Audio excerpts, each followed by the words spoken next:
श्री गणेशाय नमः। वक्रतुंड महाकाय सूर्यकोटि समप्रभा निर्विघ्नं कुरु मे देव सर्वकार्येषु सर्वदा। शनिदेव न्याय के देवता है।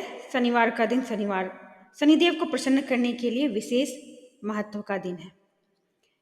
घर अथवा मंदिर की अपेक्षा पीपल तथा शमी वृक्ष के नीचे शनिदेव की मूर्ति रखकर पूजा करना अधिक लाभदायक होता है। कोनस्थ, पिंगल, भृभु, कृष्ण, रौद्रांतक, यम, सौर, शनिश्चर, मंद और पिपलादेव शनिदेव के 10 नाम हैं। पूजा के बाद इनके नाम के साथ नमः लगाकर 10 बार शनिदेव को नमन करके और उनके मंत्र ओम प्राम प्रेम प्राम स शनिश्चराय नमः का यथाशक्ति जाप करके ने से शनिदेव प्रसन्न होते हैं। शनिदेव व्रत की कथा।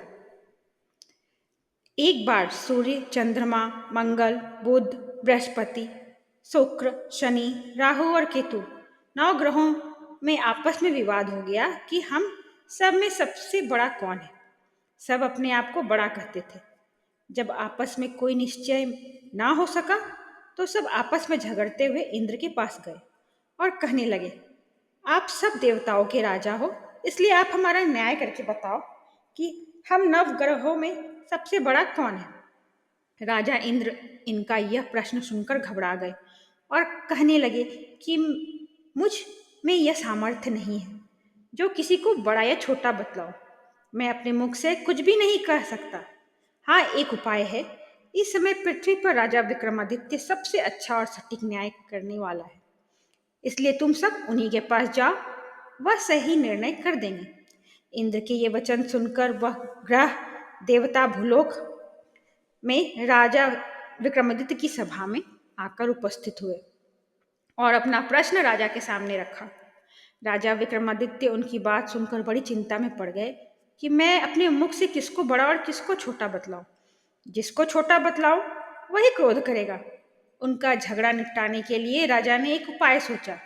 उन्होंने सोने, चांदी, कांसा, पीतल, सीस, रांगा, जस्ता, अब्रक और लोहा 9 धातुओं के आसन बनवाए। सब आसनों के क्रम में जैसे सोना सबसे आगे और लोहा सबसे पीछे बिछाए गए। इसके पश्चात राजा ने सब ग्रहों से कहा कि आप सब अपने अपने आसनों पर बैठिए। जिसका आसन सबसे आगे वह सबसे बड़ा और जिसका आसन सबसे पीछे वह सबसे छोटा जाने। क्योंकि लोहा सबसे पीछे था, वह शनिदेव का आसन था। इसलिए शनिदेव ने समझ गए कि राजा ने मुझको सबसे छोटा बताया है। इस पर शनिदेव को बड़ा क्रोध आया और कहा, हे राजा, तू मेरे पराक्रम को नहीं जानता। सूर्य एक राशि पर 1 महीने, चंद्रमा 2.25 दिन, मंगल 1.5 महीना, बृहस्पति 13 महीने, बुध और शुक्र 1-1 महीने, राहु और केतु दोनों उल्टे चलते हुए केवल 28 महीने तक राशि पर रहते हैं। परंतु मैं एक राशि पर 2.5 अथवा 7.5 साल तक रहता हूँ। बड़े बड़े देवताओं को मैंने भीषण दुख दिया है। राजन सुनो, राम जी को 7.5 आई और वनवास हो गया। रावण पर आई तो राम और लक्ष्मण लंका पर चढ़ाई कर दी। रावण के कुल का नाश हो गया। राजा, तुम अब सावधान रहना।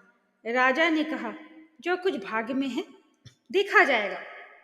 उसके बाद अन्य ग्रह तो प्रसन्न होकर चले गए, परंतु शनिदेव तो वहां से बड़े ही क्रोध में गए। कुछ काल व्यतीत होने पर राजा को 7.5 की दशा आई। शनिदेव घोड़ों के सौदागर बनकर अनेक सुंदर घोड़ों के सहित राजा की राजधानी में आए। जब राजा ने सौदागर के आने की खबर सुनी तो अपने अश्वपाल को अच्छे अच्छे घोड़े खरीदने की आज्ञा दी। अश्वपाल ऐसी अच्छी नस्ल के घोड़े देखकर और उनका मूल्य सुनकर चकित रह गया। तुरंत ही राजा को खबर दी। राजा उन घोड़ों को देखकर एक अच्छा सा घोड़ा चुनकर उस पर सवारी के लिए चढ़ा। राजा के घोड़े की पीठ पर चढ़ते ही घोड़ा जोर से भागा। घोड़ा बहुत दूर एक बड़े जंगल में जाकर और राजा को छोड़कर अदृश्य हो गया। उसके बाद राजा अकेला जंगल में भटकता फिरता रहा। बहुत देर के पश्चात राजा ने भूख और प्यास से दुखी होकर भटकते भटकते एक ग्वाले को देखा। ग्वाले ने राजा को प्यास से व्याकुल देखकर पानी पिलाया। राजा की उंगली में एक अंगूठी थी, वह उसने निकालकर प्रसन्नता के साथ ग्वाले को दे दी और शहर की ओर चल दिया। राजा शहर में पहुंचकर एक सेठ की दुकान पर जाकर बैठ गया। राजा ने अपने आप को उज्जैन का रहने वाला बताया तथा अपना नाम बीका बतलाया। सेठ ने उसको एक कुलीन मनुष्य समझकर जल आदि पिलाया। भाग्यवश उस दिन सेठ की दुकान पर बिक्री बहुत अधिक हुई। तब सेठ उसको भाग्यवान पुरुष मानकर भोजन कराने के लिए अपने घर ले गया। भोजन करते समय राजा ने एक आश्चर्य की बात देखी कि एक खूंटी पर हार लटक रहा है और वह खूंटी उसको निगल रही है। राजा के भोजन के पश्चात कमरे में आने पर सब सेठ को जब सेठ को कमरे में हार ना मिला तो सब ने निश्चय किया कि सिवाय विका के और कोई भी इस कमरे में नहीं था, अतः अवश्य ही इसी ने हार चोरी किया है।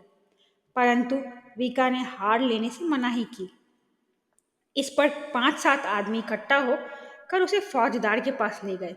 फौजदार ने उसको राजा के सामने उपस्थित कर दिया और कहा, यह आदमी तो भला प्रतीत होता है, चोर नहीं मालूम होता, परंतु सेठ का कहना है कि इसके सिवाय और कोई घर में आया ही नहीं, अवश्य ही इसी ने चोरी की है।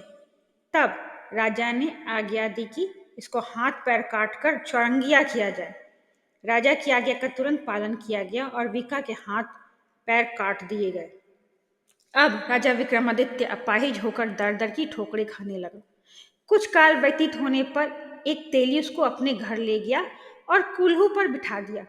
विका उस पर बैठा हुआ अपनी आवाज से बैल हाँकता रहता। कुछ वर्षों में शनि की दशा समाप्त हो गई और एक रात को वर्षा ऋतु में एक दिन विका मल्हार राग गाने लगा। उसका गाना सुनकर उस शहर के राजा की कन्या उस राग पर मोहित हो गई और दासी को खबर लाने के लिए भेजा कि शहर में कौन गा रहा है। दासी ने देखा कि तेली के घर में चौरंगिया मल्हार राग गा रहा है। दासी ने महल में आकर राजकुमारी को सब वृत्तांत सुनाया। उसी क्षण राजकुमारी ने अपने मन में यह प्रण कर लिया, चाहे कुछ भी हो जाए मुझे चौरंगिया के साथ ही विवाह करना है। प्रातःकाल होते ही जब दासी ने राजकुमारी को जगाया तो राजकुमारी अनशन व्रत लेकर पड़ी रही।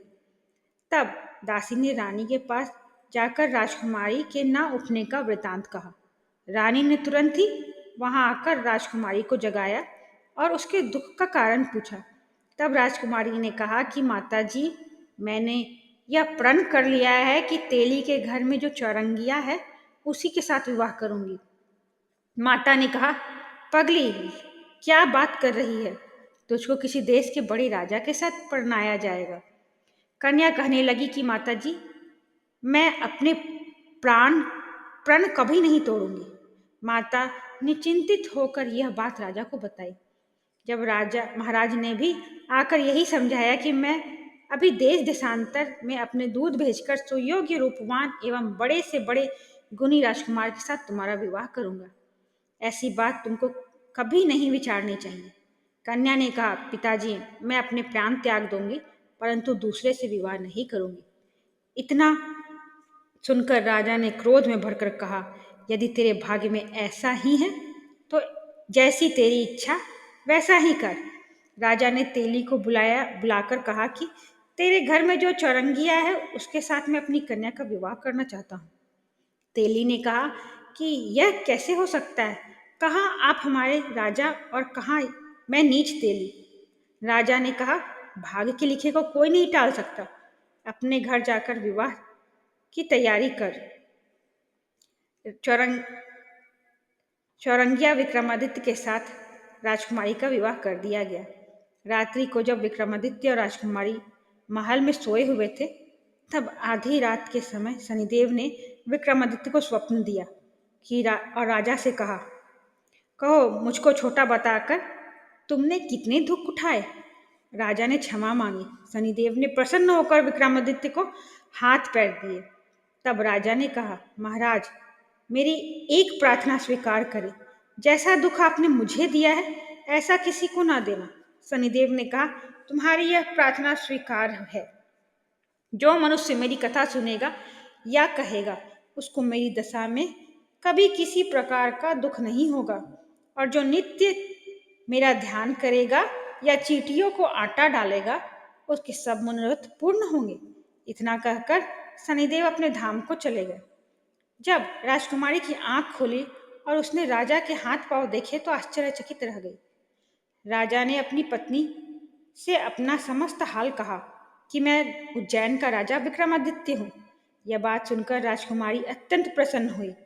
प्रातःकाल राजकुमारी ने उसकी सखियों ने जब उससे पूछा तो उसने अपने पति का समस्त वृतांत कह सुनाया। तब सब ने प्रसन्नता प्रकट की और कहा कि ईश्वर ने आपकी मनोकामना पूर्ण कर दी। जब उस सेठ से यह बात सुनी तो वह सेठ विक्रमादित्य के पास आया और उसके पैरों में गिरकर क्षमा मांगने लगा कि आप पर घर पर मैंने चोरी का झूठा दोष लगाया था, अतः आप मुझको जो चाहे दंड दे। राजा ने कहा, मुझ पर शनिदेव का कोप था, इसी कारण यह सब दुख मुझे प्राप्त हुआ। इसमें तुम्हारा कोई दोष नहीं। तुम अपने घर चलकर प्रीतिपूर्वक भोजन करेंगे। राजा ने कहा, जैसी आपकी मर्जी हो वैसा ही करें। सेठ ने अपने घर जाकर अनेक प्रकार के सुंदर भोजन बनवाए और राजा विक्रमादित्य को प्रीति भोज दिया। जिस समय राजा भोजन कर रहे थे, एक अत्यंत आश्चर्य की बात सबको दिखाई दी। जो खूंटी पहले हाड़ निगल गई थी, अब वह हाड़ उगल रही थी। जब भोजन समाप्त हो गया तो सेठ ने हाथ जोड़कर बहुत सी मोहरें राजा को भेंट दी और कहा कि मेरी श्री कवड़ी नामक एक कन्या है, उसका पानी ग्रहण आप करें। उसके बाद सेठ ने अपनी कन्या का विवाह राजा विक्रमादित्य के साथ कर दिया और बहुत सा दान दहेज आदि दिया। इस प्रकार कुछ दिनों तक वहां निवास करने के पश्चात विक्रमादित्य ने शहर के राजा से कहा कि अब मेरी उज्जैन जाने की इच्छा है। फिर कुछ दिन बाद विदा लेकर राजकुमारी मन भावनी सेठ की कन्या श्री कवड़ी तथा दोनों जगह से दहेज में प्राप्त अनेक दासियों, रथों और पालकियों सहित विक्रमादित्य उज्जैन की तरफ चले। जब शहर के निकट पहुंचे और पुरवासियों ने राजा के आने का संवाद सुना तो समस्त उज्जैन की प्रजा अगवानी के लिए आई। बड़ी प्रसन्नता से राजा अपने महल में पधारे। सारे शहर में बड़ा भारी महोत्सव मनाया गया और रात्रि को दीपमाला की गई। दूसरे दिन राजा ने शहर में यह मुनादी करा दी कि शनिश्चर देवता सब ग्रहों के सर्वोपरि है। मैंने उनको छोटा बतलाया, इसी से मुझको भीषण दुख प्राप्त हुआ। इस कारण सारे शहर में सदा शनिश्चर की पूजा और कथा होने लगी और प्रजा अनेक प्रकार के सुख भोगती रही। जो कोई शनिश्चरा की इस कथा को पढ़ता अथवा सुनता है, शनिदेव की कृपा से उसके सब दुख दूर हो जाते हैं। शनिदेव की कथा को व्रत के दिन अवश्य पढ़ना चाहिए। ओम शांति, ओम शांति, ओम शांति। जय श्री शनिदेव। शनिदेव भगवान की जय हो।